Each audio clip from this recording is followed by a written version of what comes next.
Ciao, care baiu? Ciao. Nu e niciun bai. Cum ești? Bine? Bine, bine, muncesc. Da. Mhm. Hai tot să vorbim ceva. Ce?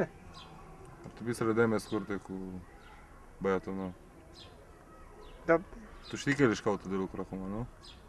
da, știu. El încearcă să se reabiliteze momentan. Și nu poate că ai tu bani, îl scoți, se distrează cu tine. Da, l-am scos la o bere, nu l-am omorât. O bere azi, mâine o bere, poi mâine o găgică și îi place viața asta.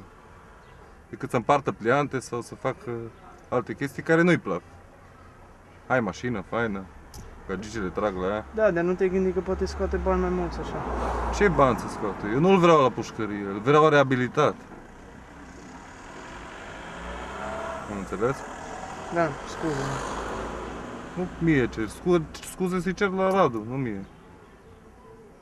Că lui îi strici viața fără să vrei. Tu de fapt îi strici viața momentan. O las mai mare, bine.